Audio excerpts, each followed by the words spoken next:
మన తమిళనాడులోని రామేశ్వరం నుండి శ్రీలంకలోని మన్నా ద్వీపం వరకు సముద్రం మధ్యలో ఒక వింతైన ఆకారం కనిపిస్తుంది. నీలిరంగు సముద్ర పళ్ళ మధ్య దాదాపు 48 కిలోమీటర్ల పొడవు విస్తరించి ఉన్న రాళ్లతోకున్న వరస ఇది. దీని పేరు చెప్పగానే కొందరిలో భక్తి, మరికొందరిలో సైంటిఫిక్ క్యూరియాసిటీ మొదలవుతాయి. కొందరేమో దీన్ని ప్రకృతి సిద్ధంగా ఏర్పడిన ఒక జియోలాజికల్ స్ట్రక్చర్ అని అంటే, కోట్లాది మంది భారతీయులు మాత్రం దీన్ని తమ ఆరాధ్య దైవమైన శ్రీరామచంద్రుడు నిర్మించిన రామసేతు అని పిలుస్తారు. అసలు ఈ రాళ్ళ వెనుక ఉన్న కథ ఏంటి? సైన్స్ ఏం చెప్తుంది? వేలయేళ్ళుగా ఈ మిస్టరీ ఎందుకు వెళ్ళలేదు? ఈరోజు మనం ఆ విషయాల గురించి కొంచెం లోతుగా తెలుసుకుందాం. మన హిందూ గ్రంథాల ప్రకారం రామాయణ కాలంలో సీతమ్మ వారిని రావణ చెర నుండి రక్షించడానికి శ్రీరాముడు సముద్రాన్ని దాటాల్సి వచ్చింది. అప్పుడు తన వానర సైన్యంతో కలిసి కేవలం 5 రోజుల్లోనే ఈ మహాభారతిని శ్రీరాముడు గారు నిర్మించారని మన పురాణాలు చెప్తున్నాయి. వాల్మీకి రామాయణంలోని యుద్ధకాండలో ఈ భారత నిర్మాణం గురించి చాలా ఆసక్తికరమైన వివరాలు ఉన్నాయి. ఈ నిర్మాణానికి నలుడు అనే గొప్ప ఇంజనీర్ ప్లాన్ ఇచ్చాడు. అందుకే దీన్ని నలసేతు అని కూడా పిలుస్తారు. సైన్స్ ఇదంతా పురాణ కథ మాత్రమే అనుకుంటున్న తరుణంలో ఆధునిక సాంకేతికత మనకు కొన్ని అద్భుతమైన దృశ్యాలను చూపించింది. 2000 సంవత్సరపు ఆరంభంలో నాసా తన శాటిలైట్స్ ద్వారా తీసిన ఫోటోలను విడుదల చేసింది. ఆ చిత్రాల్లో భారత్ అలాగే శ్రీలంకల మధ్య స్పష్టమైన ఒక లైన్ లాంటి నిర్మాణం అందులో కనిపించింది. సముద్ర గర్భంలో దాగి ఉన్న ఈ లైన్ చూడడానికి సరిగ్గా మన రామాయణంలో చదువుకున్న భారతిలాగే ఉండటం ప్రపంచవ్యాప్తంగా పెద్ద చర్చకు దారితీసింది. ఆకాశం నుండి చూసినప్పుడు సముద్రం మధ్యలో అంత స్పష్టమైన దారి ఎలా సాధ్యం అనే ప్రశ్న సైంటిస్టులు సైతం ఆలోచనలో పడేసింది. ఇది కేవలం ఒక ప్రకృతి వైపరీత్యమా, లేక ప్రాచీన మానవుల అద్భుత సృష్టి అనే ఒక పెద్ద ప్రశ్న ఇక్కడే మొదలైంది. మనం మన చరిత్రను కొంచెం లోతుగా పరిశీలిస్తే రామేశ్వరం ఆలయ రికార్డుల ప్రకారం ఈ సేతు 1480 సంవత్సరం వరకు సముద్ర మట్టానికి పైనే ఉండేదట. ఆ కాలంలో ప్రజలు దీనిపై నడిచి శ్రీలంకకు వెళ్లేవారిని కొన్ని ఆధారాలు చెప్తున్నాయి. కానీ 1480లో వచ్చిన ఒక భారీ తుఫాను వల్ల ఈ సేతు దెబ్బతిని కొంత భాగం నీటిలో మునిగిపోయిందని చరిత్రకారులు చెప్తున్నారు. ఈ వారధికి ప్రపంచవ్యాప్తంగా ఇతర మత గ్రంథాల్లో కూడా లోతైన గుర్తింపు ఉంది.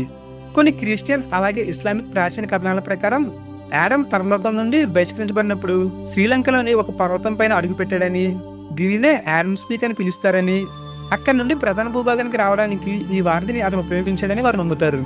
అందుకే దీన్ని ఆడమ్స్ బ్రిడ్జ్ అని కూడా పిలుస్తారు. ఇలా వేరువేరు సంస్కృతుల్లో వివిధ మత గ్రంథాల్లో ఈ నిర్మాణానికి ఒక ప్రత్యేకమైన మరియు పవిత్రమైన స్థానం ఉంది.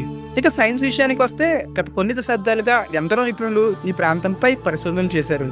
ముఖ్యంగా జియోలాజికల్ సర్వే ఆఫ్ ఇండియా అలాగే ఇతర ప్రముఖ విద్యా సంస్థలు అక్కడ రాళ్లను అలాగే మట్టిని క్షుణ్ణంగా పరిశీలించాయి. ఈ వారధి సున్నపు రాళ్లతో తయారైందని ఆ రీసెర్చ్ లో తెలిసింది. ఇక్కడ ఇంకొక ఇంట్రెస్టింగ్ పాయింట్ ఏంటంటే, ఆ బ్రిడ్జ్ మనం చూసినప్పుడు సముద్రపు నీటి ప్రవాహం వల్ల 2 వైపుల నుండి ఇసుక వచ్చి చేరడం వల్ల ఏర్పడే టొంబులో లాగా ఇది కనిపిస్తుంది. కానీ కేవలం ఇసుకతో ఏర్పడిన స్ట్రక్చర్ అయితే అది అంత స్ట్రైట్ గా, అంత బలంగా, వేల ఏళ్ళుగా ఎలా అంత స్ట్రాంగ్ గా ఉంది అనేది ఒక పెద్ద మిస్టరీ. ఇక మనం మరో ముఖ్యమైన విషయం గురించి మాట్లాడుకోవాలి. అదే ఫ్లోటింగ్ స్టోన్స్ లేదా తేలే రాళ్ళు. మీలో ఎవరైనా రామేశ్వరం వెళ్ళి ఉంటే అక్కడ నీటిలో తేలే రాళ్ళను మీరు చూసే ఉంటారు. దీనికి సైంటిస్టులు ఒక ఎక్స్ప్లెనేషన్ ఇస్తున్నారు. ఈ రాళ్ళు ప్యూమిస్ రకానికి చెందినవి కావచ్చని, వాటిలో చిన్న చిన్న రంధ్రాలు ఉండటం వల్ల ఆ రాళ్లలో గాలి చిక్కుకుపోయి అవి అలా నీటిపై తేలుతాయని వారు చెప్తున్నారు. మన రామాయణంలో వానర సైన్యం నీటిపై తేలే రాళ్లను వాడిందని చెప్పిన అంశానికి ఈ ప్యూమస్ రాళ్ళ యొక్క సైంటిఫిక్ ఎక్స్ప్లెనేషన్ అనేది ఒక అద్భుతమైన పోలికగా మనకు కనిపిస్తుంది. అయితే రామసేతు ప్రాంతంలో ఉన్న అన్ని రాళ్ళు ప్యూమిస్ రాళ్ళు కావు. అక్కడ దొరికిన కొన్ని రాళ్ళు చాలా బరువుగా ఉన్నప్పటికీ కూడా అవి నీటిపై తేలను చూసి పరిశోధకులు సైతం ఆశ్చర్యపోయారు. ఆ స్టోన్స్ యొక్క ఈ ప్రాపర్టీస్ వెనుక ఉన్న ఫిజిక్స్ ఏంటో ఇప్పటికీ పొలికి రాలేదు. రామాయణంలోని మరొక ఆసక్తికరమైన అంశం ఏంటంటే, సముద్రుడి సూచన మేరకు విశ్వకర్మ పుత్రుడైన నలుడు తన శిల్పకళా నైపుణ్యంతో ఈ వారధిని నిర్మించారని చెప్తారు. ఇక్కడ వింత ఏంటంటే, నేటి ఆధునిక ఇంజనీరింగ్ దృష్టితో చూసినా అక్కడ ఉన్న రాళ్ళ అమరిక అనేది ఒక క్రమ పద్ధతిలో ఉంటాయని మనం గమనించవచ్చు. సహజంగా ఏర్పడే ఇసుక దెబ్బలు అనేవి వంకర టింకరగా ఉంటాయి. కానీ ఈ వారధి దాదాపు స్ట్రైట్ లైన్ లో ఉండడం అనేది ఒక పక్కా ప్లాన్ ప్రకారం జరిగిన నిర్మాణంలో మనకు కనిపిస్తుంది. ఇక కార్బన్ డేటింగ్ గురించి మాట్లాడితే ఈ మిస్టరీ మరింత మిస్టరీస్గా మారుతుంది.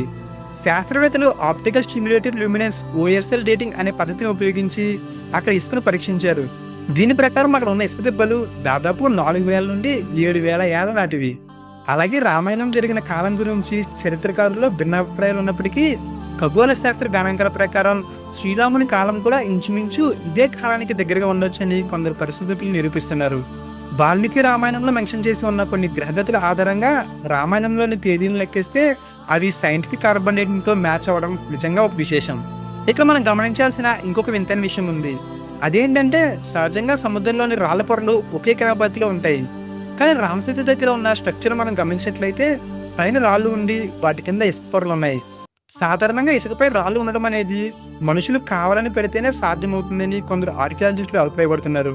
వాల్మీకి రామాయణంలోని యుద్ధకాండలో 22వ సర్గలో భారత నిర్మాణ క్రమం గురించి స్పష్టమైన ప్రస్తావన ఉంది. వానర సైన్యం ముందుగా ఇసుకను, గడ్డిని, చిన్న చిన్న రాళ్లను ఉపయోగించి పునాది లాంటిది వేసి ఆపై పెద్ద పెద్ద శిలలను పేర్చిందని అక్కడ వివరించబడింది.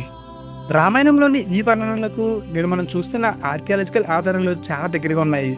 అంటే ఇసుక పడక మీద రాళ్లను అమర్చి ఈ వారధిని నిర్మించి ఉండవచ్చు అనే థియరీకి ఈ ఎక్స్ప్లెనేషన్ బలం చేకూరుస్తుంది. ఇక మరోవైపు మెరైన్ రిగ్రెషన్ అనే థియరీ కూడా ప్రచారంలో ఉంది.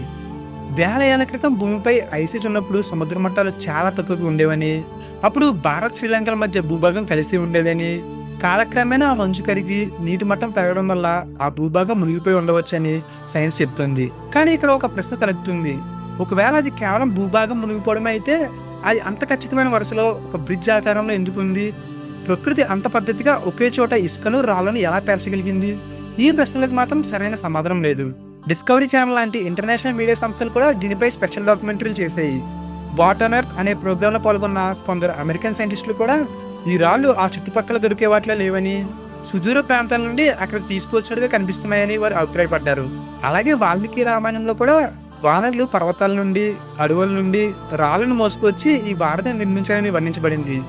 కానీ ఆ కాలంలో అంత భారీ ఎత్తున రాళ్లను తరలించే టెక్నాలజీ వారికి ఎక్కడిది అన్నది మరొక పెద్ద చర్చ. ఈ విషయంలో రకరకాల వాదనలు ఉన్నాయి. కొందరు దీన్ని కేవలం ప్రకృతి సిద్ధంగా ఏర్పడిన ఒక నిర్మాణం అంటే, మరికొందరు మాత్రం దీని నిర్మాణానికి మానవ ప్రమేయం ఉందని గట్టిగా నమ్ముతారు. కానీ ఏ ఒక్కరూ కూడా 100% ఖచ్చితత్వంతో ఏమీ చెప్పలేకపోతున్నారు. సైన్స్ దగ్గర కొన్ని సమాధానాలు ఉంటే, పురాణాల దగ్గర మరికొన్ని వివరణలు ఉన్నాయి. ఈ రెండింటికి మధ్య ఎక్కడో ఒక చోట అసలైన నిజం దాగి ఉంది. మన పూర్వీకులు రాసిన గ్రంథాల్లోని విషయాలు ఒక్కటిగా ఆధునిక విజ్ఞానంతో సరిపోలుతుంటే మనకు ఖచ్చితంగా ఆశ్చర్యం కలుగు మానదు. రామసేతు విషయంలో కూడా ఇదే జరుగుతుంది. అది వేల ఏళ్ల క్రితం వానర సైన్యం నిర్మించిన వారధైనా, లేదా ప్రకృతి మనకు అందించిన అద్భుతమైన నిర్మాణమైనా, అది మన సంస్కృతిలో ఒక విడదీయలేని భాగంగా మారిపోయింది. రామసేతు అనేది కేవలం ఒక వారధి మాత్రమే కాదు, కోట్లాది మంది గుండెలో నిలిచిన ఒక నమ్మకం. చివరిగా మనం ఆలోచించాల్సింది ఒక్కటే, అదేంటంటే మనకు తెలిసిన విజ్ఞానం చాలా తక్కువ, ఇంకా తెలుసుకోవాల్సింది చాలా ఉంది. సముద్ర గర్భంలో దాగి ఉన్న ఆ రాళ్ళ వరుస అనేది ఇప్పటికీ ఒక నిశ్శబ్ద సాక్షిలా మన వైపు చూస్తూనే ఉంది. అది ప్రకృతి మిస్టరీ అయినా, లేక ప్రాచీన ఇంజనీరింగ్ అద్భుతమైన, రామసేతు అనేది ఒక ముగియని రహస్యం. ఆ రహస్యం రేపటి తరానికి మరికొన్ని కొత్త పాఠాలు నేర్పవచ్చు, లేదా మరికొన్ని కొత్త ప్రశ్నలు మిగల్చవచ్చు. అంతవరకు ఆ వారిది మాత్రం నమ్మకానికి అలాగే నిజానికి మధ్య ఒక నిశ్చలమైన సాక్ష్యంగా అలాగే ఉంటుంది.